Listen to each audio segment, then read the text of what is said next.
Every afternoon, even when he isn't home, his yard becomes a kind of spring break destination. These young people don't even wait for him to get home before starting the party. What's up, Norby? What's up, Laura? What's up, Juliana? What's up, Ina? What's up, Lee?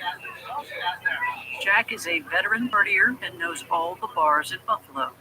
Thanks to his lottery winnings, his house is now the place to be. It's open bar for all the women, even if none of them are his girlfriend. Booze, alcohol, snack, high supply of the pool, the music, and the waterfall, and the sunshine. And my company. That's the most important part. Right. Did he know all of them before winning the lottery? Oh, yeah. All of them. All of them. Those are friends for 10 years or so. Those are my bartenders, friends. Sure, they got to work later on at night. So I'm bored by myself during the day, so I need friends to come over. And the total cost for all this? Oh, I don't know. Not a lot. Not a lot. Not a lot when you win the lottery. It's nothing. Hang on, I'll jump off the waterfall for you guys.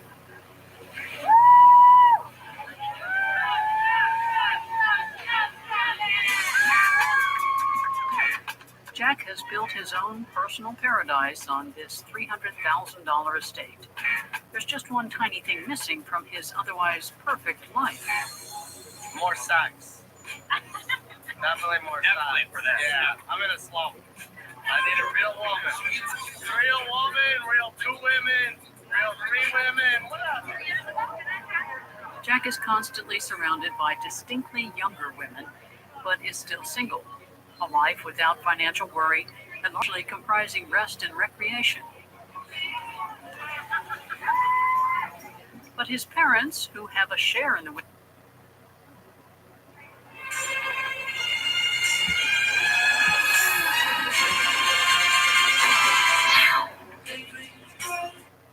winnings too, aren't happy with his lifestyle.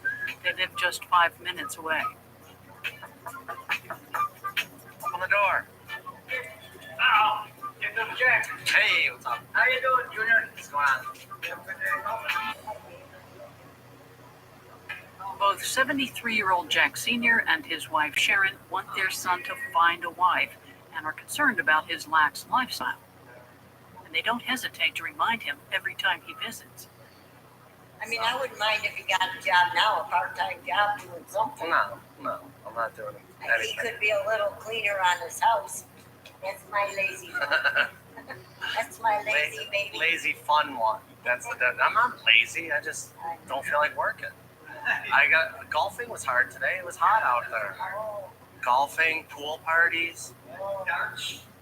You never invite us over for you to use your You pool. can go over now if you want. Oh. Tomorrow's bikini Sundays. So Oh, God. Supposed to have a topless Thursday too, I heard. topless Or Tuesdays. Tuesday. That was Tuesday. That's why I got gray hair. You better not. Last got gray I hair. better not walk Junior. in here.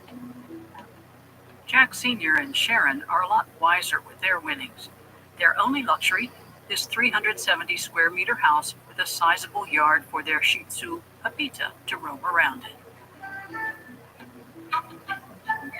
Dad was a steel worker, while Mom stayed home to take care of the family. The couple always had to work hard to get by, and they still haven't gotten used to living in such luxury. This is my kitchen. We have a beautiful microwave and a beautiful refrigerator. I do all my cooking here. I even have a dishwasher, which I never had in my whole life. Do you use it? No. I use it at Thanksgiving and Christmas. Sharon and Jack Sr. would have never been able to afford all this with their pension, which is less than $1,000 a month. Jack finally got to buy himself something he'd always dreamed of having. Welcome to my basement. The best about the house was my man cave basement, where men can be men. This is his pride and joy, with a movie lounge and a blown-up poster of the ticket that changed his life. They all came out. It was our birthdays. the numbers 4, 8, 17, 20, and 21, and they come out exactly just the way I put them down on the ticket. Before hitting the jackpot, the lives of both sons and his family seem to be already mapped out, with small and poorly paid jobs and long years of hard work. And we never used to give the kids spending money. They were We had paper boys, yeah, dishwashers. Worked at the gas station at the drive-thru. since 14 years old. Yeah. Something like that. They So. had to earn their own money. Yeah. Yeah, They know what it is to work. Believe me. yeah, they do. Not anymore. Not anymore. Not anymore. I don't have to work. That's why I've been working since I've been 12. You can't ever So he's no longer stuck in the eat, work, sleep routine. Now, Jack is a poster boy for the lottery. And in the U.S., the lottery My is a face is huge so business. swollen. To encourage Americans to keep playing and betting, the jackpots keep growing. And those who do win make the front pages and become famous overnight. Welcome, California's latest millionaire. It seems people can't get enough of these lucky winners' lives. God, Some have even been featured in reality TV the shows, other $80 million. hurts. My new best friend. like this one where the host helps them find their new dream home. Happy winners who are more than willing to show the world their new lifestyle after striking gold.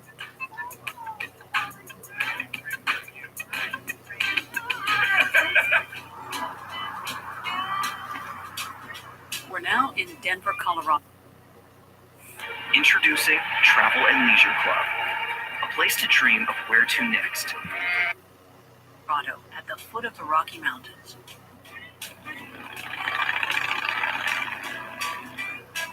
This slick-looking building is home to the State Lottery Commission.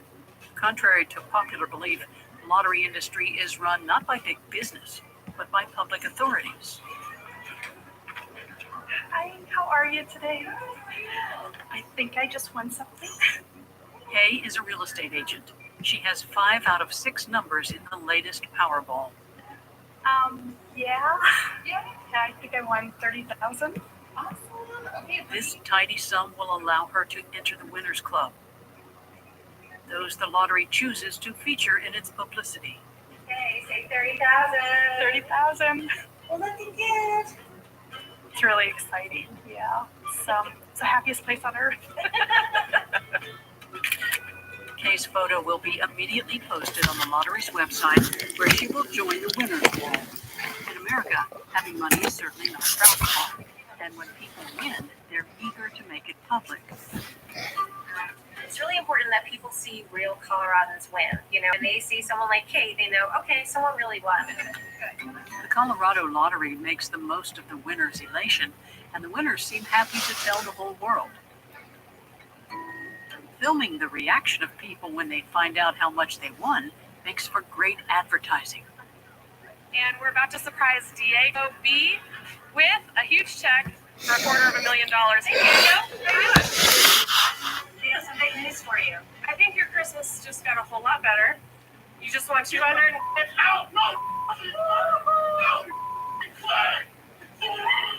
No, dude. No. You just won $250,000. The lottery arranged everything beforehand with Diego's family. Oh my God. What does $250,000 mean to you? It changes my life and everyone around me life. Are you George? Hi. Whether surprising people at work or at home, the message is the same. This could happen to anyone, anytime, anywhere. All you have to do is play.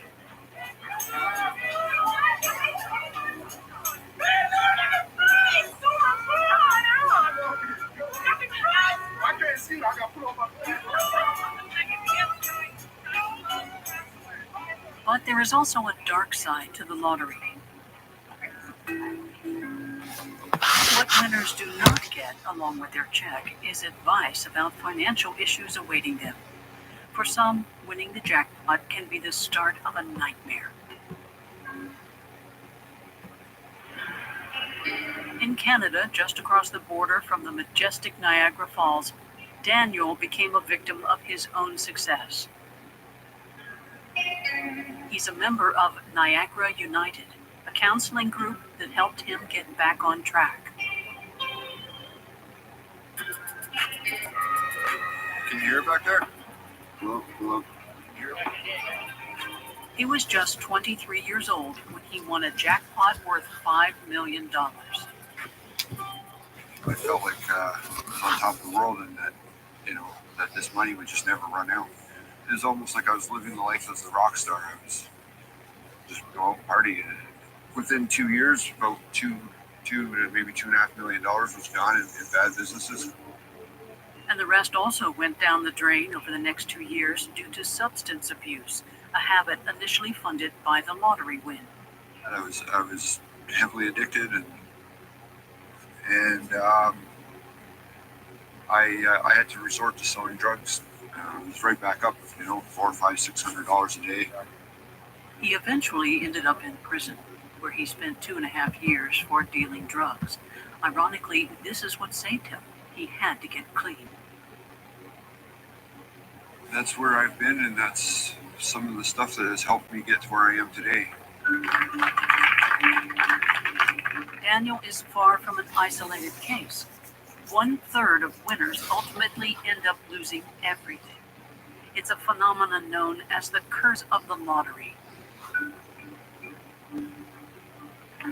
Daniel's father, Jed, and his sister, Naomi, watched helplessly as he fell from riches to rags.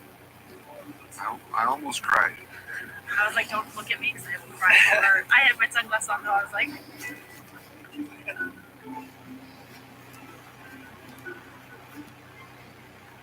Daniel is now back on the straight and narrow. But at the age of 40, this former millionaire is penniless and had to return to live with his parents in this relatively modest house.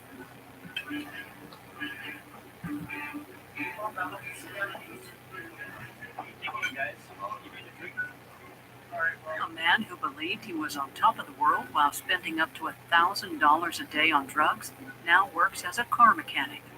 Daniel is still recovering. The lottery almost broke him and his entire family. This was just after the lottery win. You can kind of see my eyes. You can tell it was like they're all dark around the edges from not sleeping much. It ended up being the worst thing that ever happened to our family. It took him downhill. All of us, we basically lost him. We tried so many different times to, get him to stop doing what he was doing. Trying to give him advice. No, just leave me alone, just leave me alone.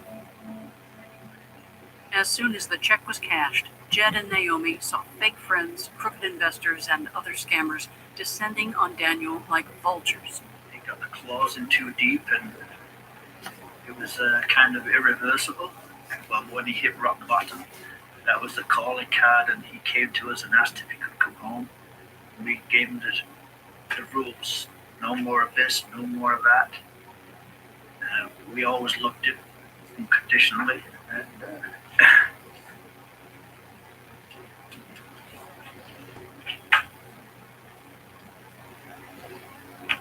sorry.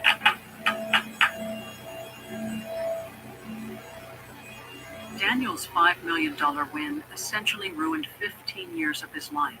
He's never bought a lottery ticket since. For all winners, managing millions of dollars without any preparation can be a struggle.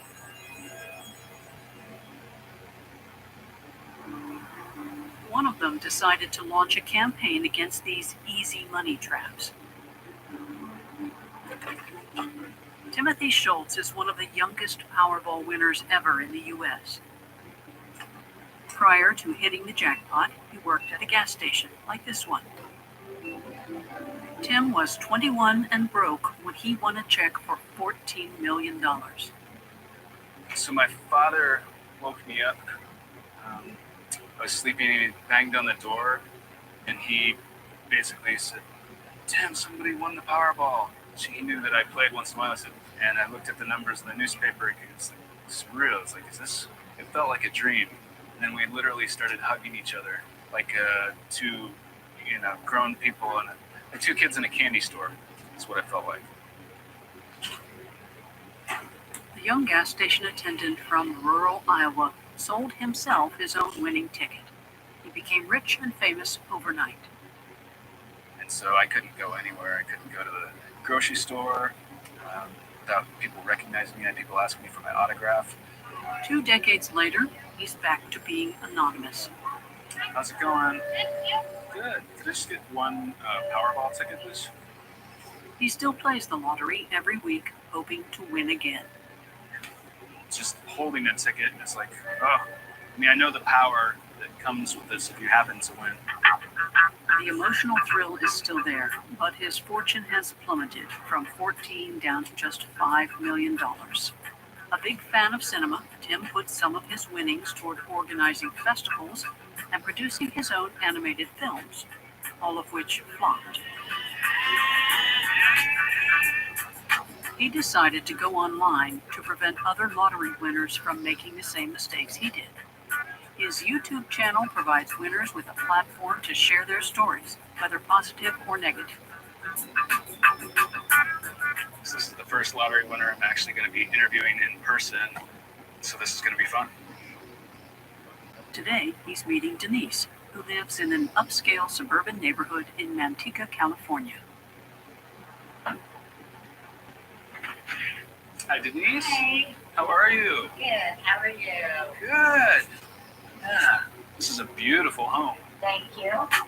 He spotted Denise in a real estate lottery winner show, in which she won $785,000.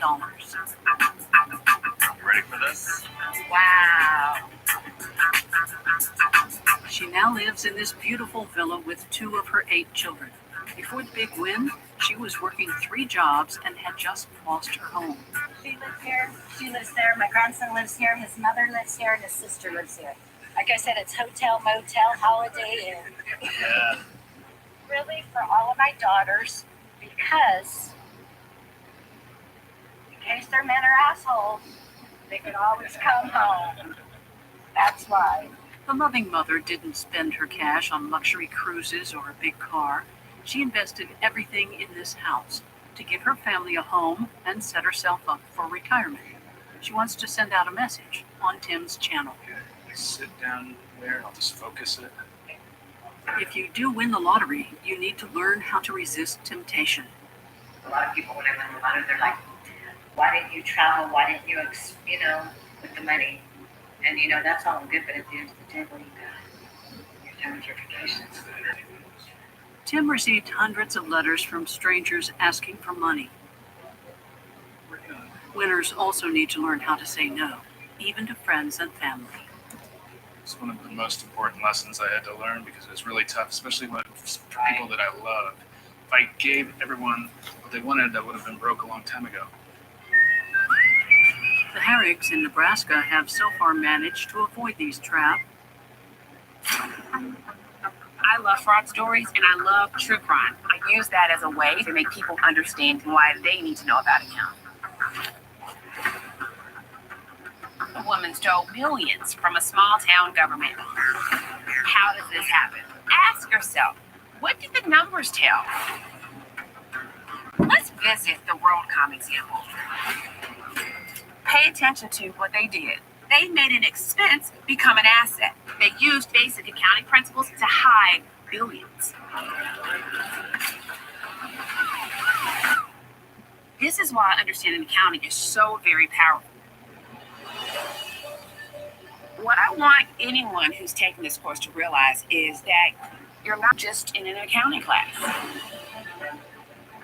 You need accounting in your life just like you need water. Seriously, you're learning valuable life skills.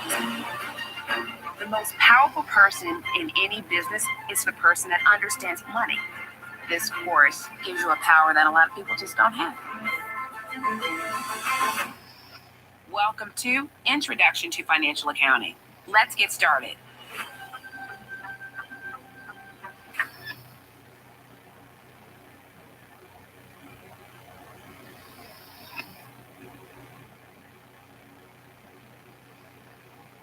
Me and Glasses USA, we go together like this. So if you never shop with Glasses USA, you are in for a treat. You're going to save yourself a ton of money and have an awesome selection of frames. Aren't they so cute? You guys have seen me in these a ton. These are like one of my favorites. And that tortoise, and it goes around to the arm, and it has the gold framing on it. These are another pair that I've been really loving. I think they're so cute. I love them. I stand by them. I've been using them for years. My girls all get their glasses from them, and they have never given me any problems. They've shipped very quickly, and the quality has always been perfection.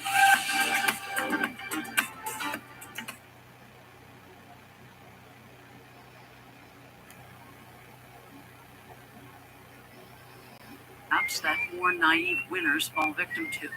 They were quick to learn how to manage their $62 million.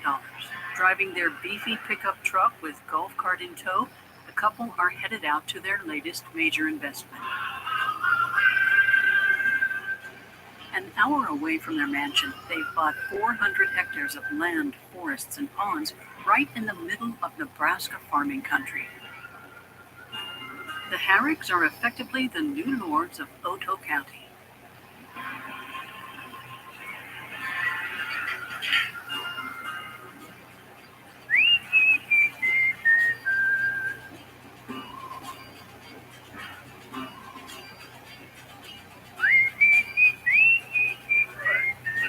Although it is, as such, more David's estate.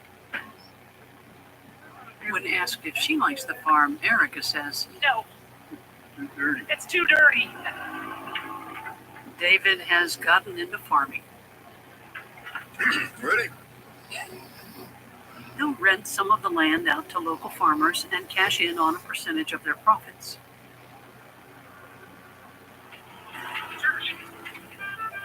The rest is for him, a 300-hectare private estate for hunting and fishing, a dream come true for David, even if not so much for Erica.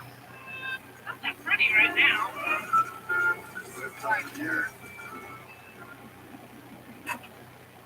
This, all the land altogether was $2.5 million.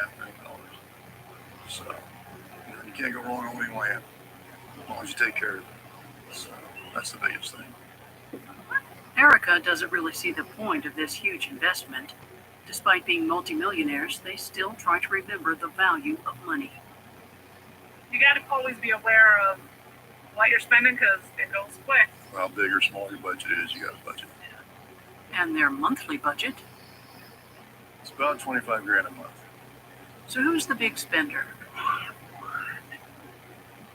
He buys big things, cars, trucks.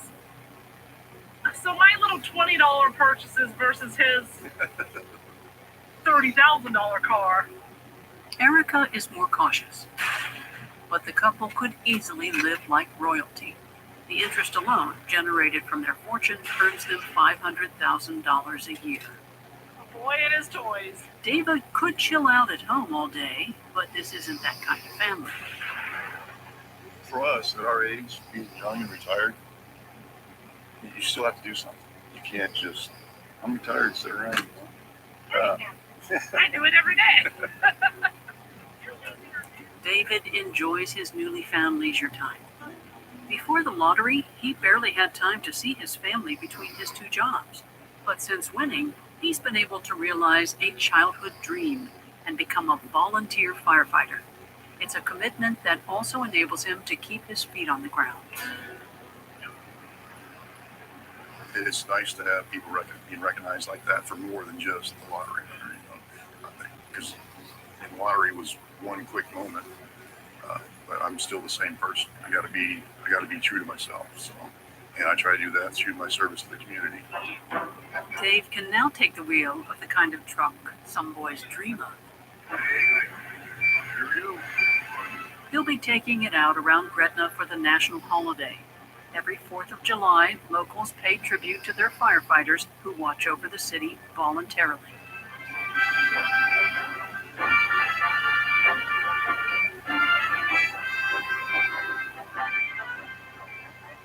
You always got to have a cause or a purpose, always. You got to have something to get you out of bed in the morning. It's like over 40 years to figure out who I am. I can't change now. So.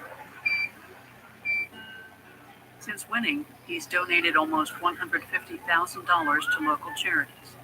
He's become Gretna's big benefactor. It's part of his lottery winner's recipe for success, being appreciated for who you are, not what you have. Over in Buffalo, Jack is less selfless with what he spends. He prefers to make the most of his money in the moment. Captain Connie in the house! The life of a young and rich retiree. What's going on, ladies? On most nights, you'll find him partying with friends and their girlfriends. Well, living our best life. Cheers, living our best life. Thanks to his lottery winnings, Jack can revel in all-day parties like this, while other Americans continue to dream of hitting the jackpot.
I am a primary care physician, and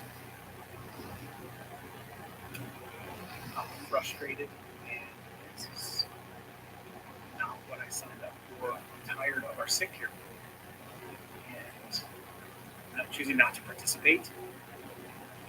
I got in this to help people get well, harm them, protect them, lead them, teach them,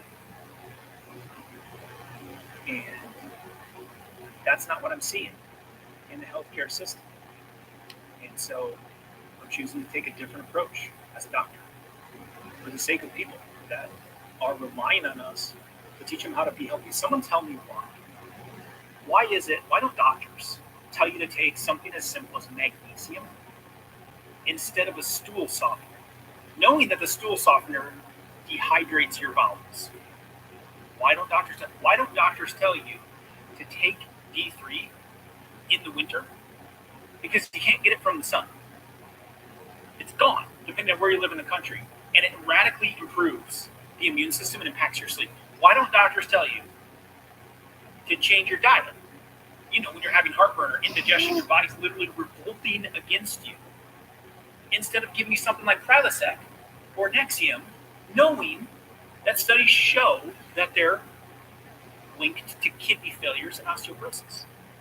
Why don't doctors tell you to focus on herbs or certain foods to heal? Why don't doctors tell you to lower the toxic chemicals that are inside of your house, knowing that it's 100 times more toxic in your house than outside? That might be causing you your constant headaches or your allergies. All the fragrances and chemicals and toxic buildup that gets into our cells are what creates these things. Why aren't you informed by your doctor that if you eat something as simple as a grapefruit every day, that it'll support lowering your blood pressure naturally and you don't need or might not need a medication? That's why a person that's taking a blood pressure drug can't take anything with grapefruit in it. The same thing applies with a blood thinner telling people they can't eat green food. Why don't you just eat the green food? Why doesn't your doctor tell you to take something like an activated charcoal? Because it just soaks up toxins for like your headaches, or maybe you're bloated, or you have skin problems, telling you that your gut is backed up, or you have some kind of food poisoning. This activated charcoal bonds those and removes them from the body. Real simple. Why don't doctors tell you to use herbs or herbal teas to manage your pains or support your immune system or support your digestive function. Knowing that these different herbs can help your organs, proven. There's a lot of science on it. Why don't doctors, instead of suggesting you to take a prescription drug, why don't they give you something as simple as a probiotic every single day to help support your gut health and your immune health, knowing that we have all these friendly bacteria inside of us that need help? Why don't doctors create diets and lifestyle plans for patients instead of offering pills? When we know that over 90% of disease is due to lifestyle, why don't we spend the majority of our time trying to prevent disease instead of treating it? Why don't doctors tell you to take something like a supplement to support your health prior to becoming sick, when we know that supplements and herbs can help prevent these things? Why don't doctors teach you to manage your emotions? Because that stress, that anxiety is going to lead to physical bodily damage, and the strain that you're under can play a significant role in your overall health. Why don't doctors take a real role in helping people be healthy in their lives? It makes sense to me. Why aren't we helping people get healthy instead of taking care of them after they get sick? I think it needs to change. I believe that real health is possible. I believe that you're the solution. I believe that the greatest doctor in the world is inside of you. We're just messing it up. I believe it's possible for you to live good. We're just not getting the right information. If you need help with it, there's a link. I'll post it up for you. It's my book. It breaks it down. It's an Amazon bestseller. I'll send it to you for free. Just cover the shipping. And it's my answer to this broken sick care system that we have, that as a doctor I'm choosing not to participate in, as my wife is a nurse we're choosing not to participate in.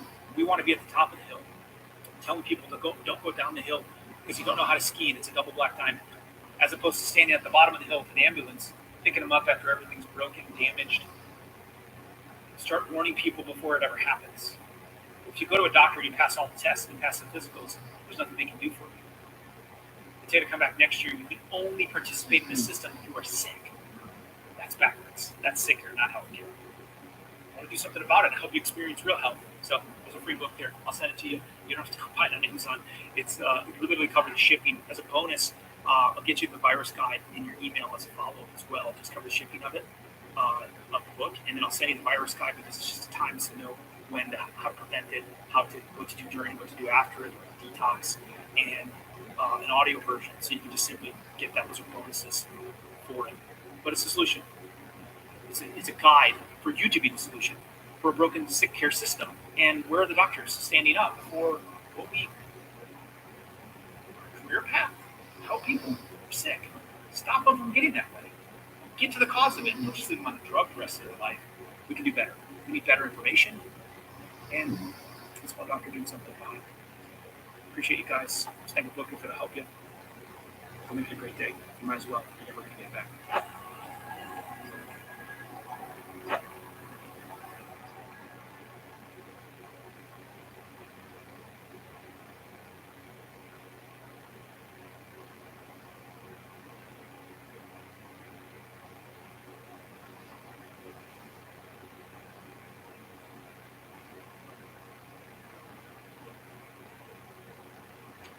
Son, we're grabbing burgers for dinner if you're interested. I'm vegan, Walter. You had bacon for breakfast. Okay, Mr. Perfect. Want to really be a rebel? Get off your parents' car insurance.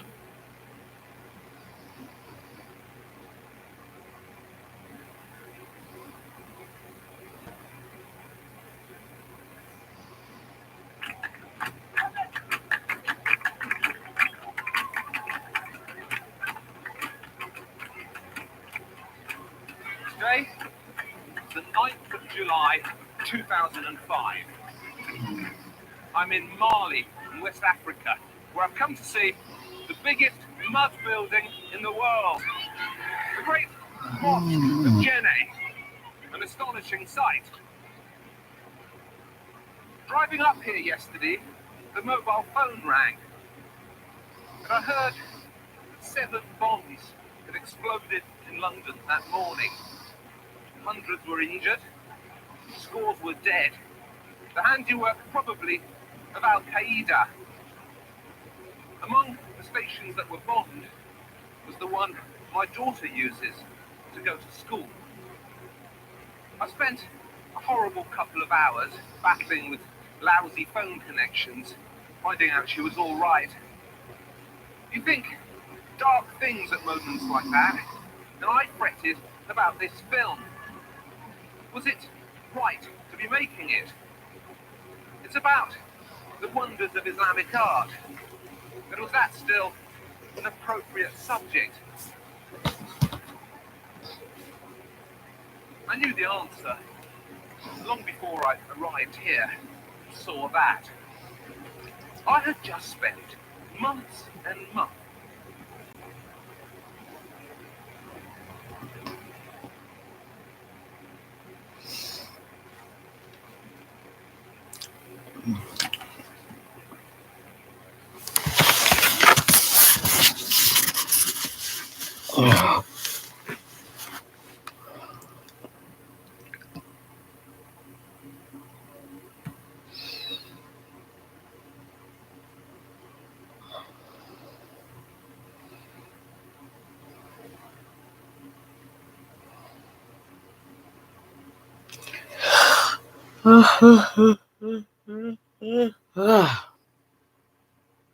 Benny, I love you, honey.